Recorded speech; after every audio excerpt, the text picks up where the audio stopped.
Good evening. The gang is here, and tonight the Superman from Nyamira is settling in his new role. The Deputy President is tweeting in support, and analysts are falling over themselves to make out what it all means. We take a closer look at the executive order and the political disorder that some say it might cause. Armed guards at the mall in your neighborhood? Is it a boon or a bane? And Uhuru Kenyatta is the only president to attend DR Congo's historic power change. Did he see something that the others didn't? Let's begin with the Executive Order number 1 of 2019 and how the president explained it. I hereby direct that all regional commissioners, county commissioners, police commanders, from today to treat gatekeeping, rent-seeking, fraud, and misuse of resources as a threat to the unity, well-being, and security of our nation. Francis Kiroga Gashuri. Present. Yes, the presidential executive order was about many, many things. Why is everyone talking about Matiang'i? This is the order.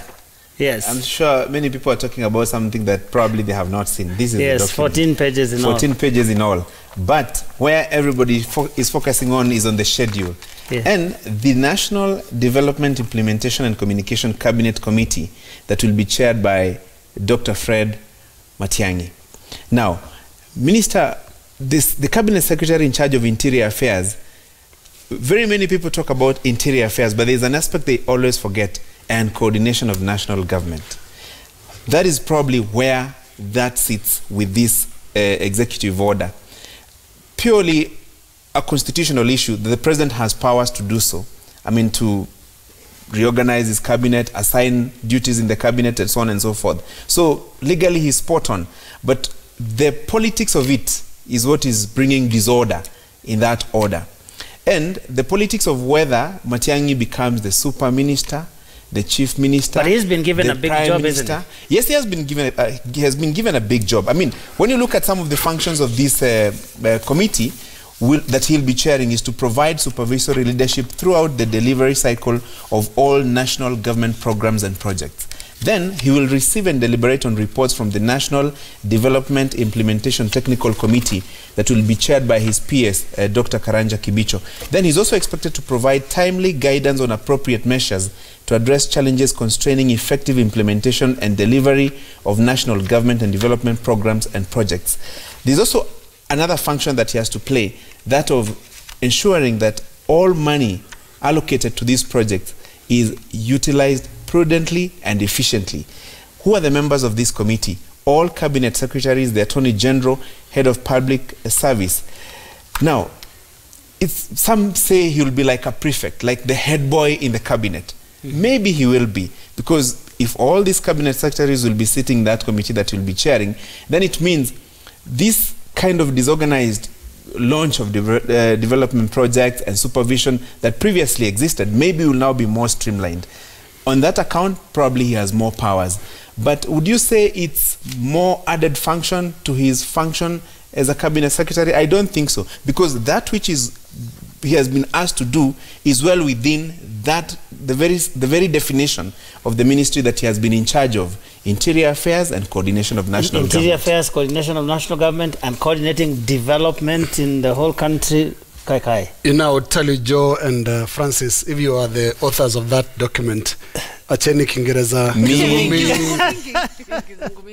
and this is the story, because the president has attempted to give his side of the story, why he has done this.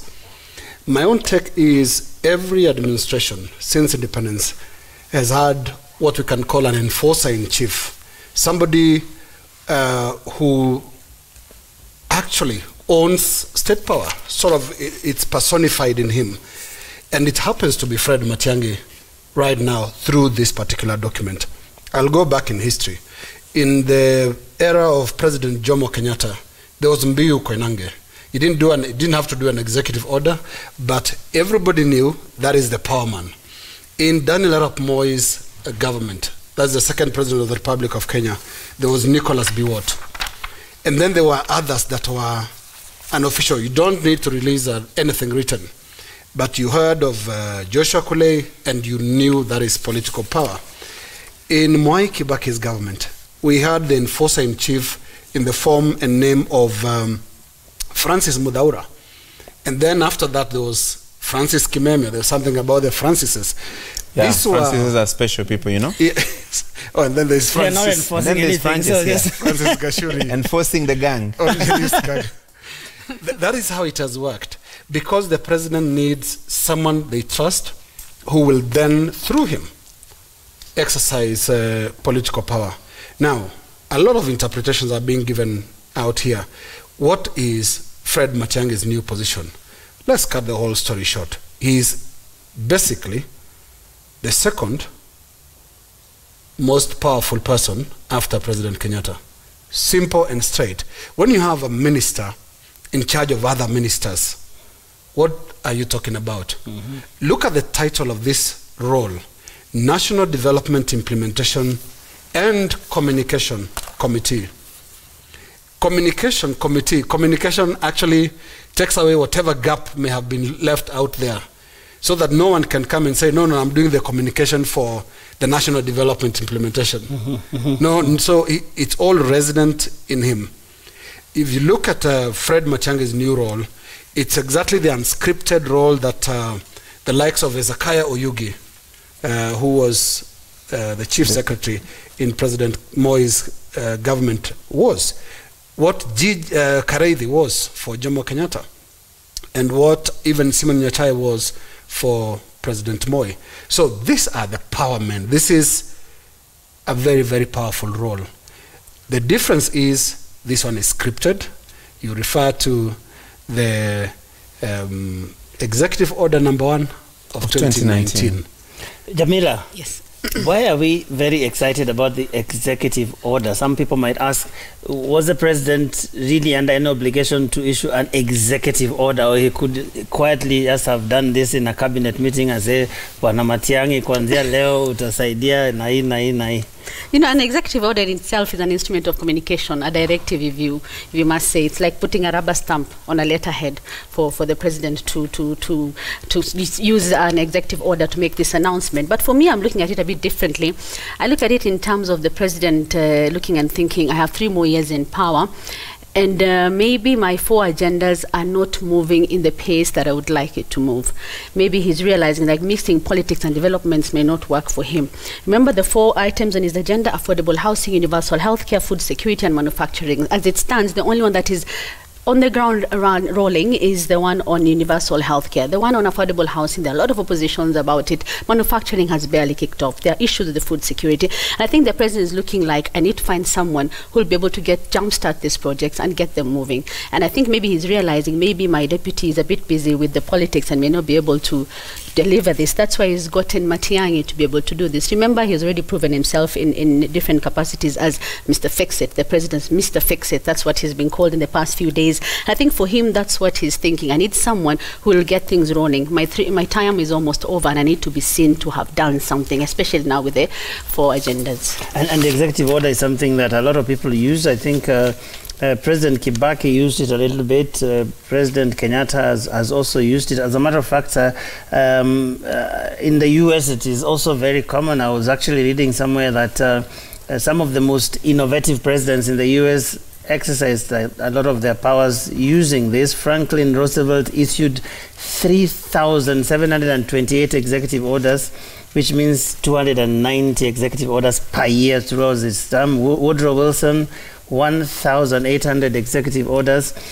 As a matter of fact, President Obama issued an executive order to initiate the President's Advisory Council on doing business in Africa. That's in 2014. So it's not a totally uncommon way. But let's talk about Matiang'i, the man, because some people say, well, why this is raising too much heat in the country is because Matiang'i seems to be the go-to person, the Mr. Fix-It Francis. Every time the president gets into a situation that needs unclogging, he looks for Mr. Fixer-in-Chief, Dr. Fred Matiang'i. No surprise at all. I mean, look at the time we had, as the media, a situation with Dr. Fred Matiang'i during the digital migration.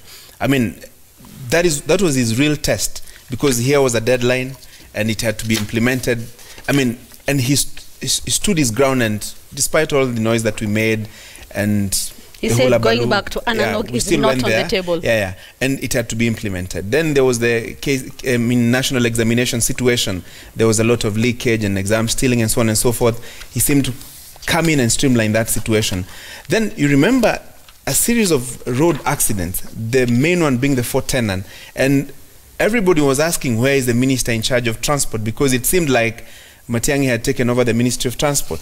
So basically, actually now one of the other orders that people didn't quite talk about much was NTSA actually being put under that committee. NTSA is now under the Ministry of Executive Order number 2 of 2019. Actually Executive Order number 2 of 2019. So those two executive orders are relating to him.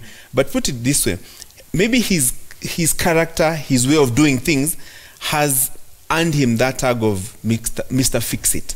That when you need some guy to bulldoze things, to force things, it's him. But also, there's a question. Do his colleagues in the cabinet feel very comfortable about it? When you speak to a few of them, they tell you they think he's domineering. They think he overshadows them. And makes them look bad. It makes them look Jamila, bad. why Matiang'i? Why Matiang'i? I remember in, I think it was April 23rd, 2013, when President Uhuru Kenyatta named his cabinet. The first name was Dr. Fred Matiang'i, and he was the Minister for ICT at the time. And people were asking themselves, who is this guy? Who's Dr. Fred Matiang'i? And at the time, he was the country director of the Kenya Parliamentary Support Program. And his foray into politics is because he was a very close ally of former Cabinet Minister Simeon Nyachai. And then he was named into this docket. And at the time, I remember he was brought to roll out the government's e-government service that was at the heart of the Jubilee campaigns. Remember e-government, all the services, you'll get them online. He was brought in as a Minister for ICT to roll that out. And then came in the shutdown by the media. I think it was 2016, early 2016. And 2015. The media had said, 2015, sorry, thanks, Joe. And we had said, no, we are not going digital. And we were shut down, I remember. And he refused all the pleas from the media houses who had asked for more time so that they could import their transmitters and set-top boxes. And as you said, the next step was the Ministry of Education. I remember in 2015, the minister then was one Jacob Kaimini, and I think we had over 2,636 straight A's when the results came out. In fact, there was one school that had 212 A's during that year, and there was hue and cry because that had never happened in the history of this country. There were too many A's, and the next year, after Matiang'i took over, we had only 141 straight A's in the whole country. In fact, that school that had 212 A's had only 2. So he started coming around as a guy who can do things, as we've said, Mr. Fixit. Then come 2017, just before the general elections, when we lost General Kaiseri, the then Minister for Internal Security, and Matiang'i took over. And remember at the time, there was Jubilee and NASA were not bosom buddies as they are right now. The country was in some sort of a state of uncertainty because of the political temperatures at the time, and he was the man who was brought in to ensure that there was peace. Of course, we had... And still handling KCP and KCSE at the time. Exactly, at the same time, because he was being seen also to be involved with issues to do with transport. He was also being seen involved with issues to do with education. Even as late as last year, 2018, with Jamila Mohammed being the Minister for Education, Fred Matiang'i was also involved. Remember, he's one of the ministers who was going around the country opening up the boxes. So he seems like to have his feet and his hand in everything. Been writing a lot of notes since you started speaking. No, Joe, beyond the efficiency that has been clearly demonstrated by Fred Matiang'i in his previous assignments, there is something else that is necessary for the kind of role that has been given and for him to catch the eye of the president. One is absolute, unquestionable loyalty. And two is your blood. If you took a blood test, it must return a negative result on political ambition. And you've not seen him asking or using his position suggestively in any way to say, I'll be the next governor of Nyamira or presidential candidate for 2022. None of those has exhibited itself in the way Fred Matiang'i has carried his work. His job is the president. So I think there's an element of absolute trust on the part of the president. He feels that in this man, the 4 issues on the big 4 agenda, affordable housing, universal healthcare, food security, manufacturing, will get total attention, because he's not distracted by anything, he's not playing politics anywhere. He's previously demonstrated in his previous assignments that he can do the job and the task, the specific one is assigned. So I think that's what the president was also looking for, an element of trust, somebody has faith in. But he's fiercely loyal, you could say. I mean, this is someone that would not say could not say 20 words before mentioning the word president. His Excellency the President. His Excellency the President is following this keenly, my president this, my president that, and this is something that the president is seized of the matter and that sort of thing. So I think he sees his job and that's how an enforcer-in-chief must sound. Mm-hmm. You have to be totally tied to the agenda of the boss. You don't have an agenda of your own. So, and I think it's done very well in terms of just exhibiting that element that he can stand for the chief and chief alone. But Joe, also, there's another element that you also need to look at. Every other cabinet has that one minister who looks like the reference point for his or her colleagues. Remember John Njoroge Mishuki? Yes. Every ministry that he went to looked like a serious ministry. I mean, the transition from the internal security then to Ministry of Transport and then to Ministry of Environment, he gave it that clout. So some of these ministries, they may be very powerful, but the personality of the person heading that ministry also matters. You can't be a big personality, but handling a very small ministry, or what you'd call insignificant ministry, so to say, but your character, your charisma, your personality ends up giving that ministry a bigger profile. And actually, additionally, Francis, to the point you're making, these roles used to be informal. Yep. There were no statements, no official announcements. But we all know President Daniel Arap Moi's government revolved around Nicholas Biwott.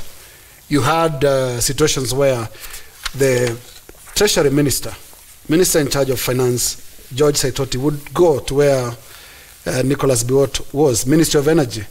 And look, this power man was so crafty in the sense that he never took an office along Harambee Avenue, the seat of power. He would always be in some funny buildings, either Nyayo House, but you all know. You know where the power lies. You know where the power lies. So it was not scripted before. These are different times. I think this is very, very interesting that this is scripted. I remember those days. I mean, we used to work at the national broadcaster at the time, Yes. and there was always this thing about when ministers go for a function, you have to mention how much money they gave and that sort of thing. But also in a certain order. At one time, we actually, for whatever reason, Biwott's name was missing from that list. So we actually did this bulletin. I was reading the radio bulletin at 6 a.m. and his name was somehow missing. And we had to repeat that news item actually 6 times throughout that day because, I mean, how could we forget? And that was, I think, the only way someone was not going to be fired. So that guy was actually quite powerful in his own way. Joe, I want to look at it in two other aspects of it. One, with this appointment and with this subcommittee, what is the role of the head of the public service? What are the new reporting lines creates a parallel system within a system, because the head of the public service had his roles. But now what happens? Because now the head of the public service now would be reporting to Fred Matiang'i because he's a member of that committee. Exactly. He's in charge of the secretariat of that. And also the other thing we need to look at is now, does this mean that we are bringing back provincial administration maybe through the back door? Remember in 2010 when we voted for the new constitution, we made away with the provincial administration as it were before. But with this new role, does this mean that we are bringing back provincial administration, giving more powers to that office, or what does it mean? They're saying maybe Kenyans are being cheated out of what they voted for. Well, I mean, that has to be an issue because of the fact that when there are people who will say, well, the new constitution envisaged some sort of re-engineering of the provincial administration, because actually what was said in that was that the provincial administration will be re-engineered, retooled. I'm not sure what the exact wording is, in conformity with the devolved system of government, which again would raise the issue of where this sits with the whole question of devolution. Because if you think about the big four, one of them, for example, like health, universal health, affordable universal health coverage that is right now being piloted in 4 counties, is something for which the county governments are squarely responsible because of the fact that health is completely devolved. So there's a sense in which you cannot do that without depending on the counties. If you're talking about manufacturing, you're going to have all these industrial parks and that sort of thing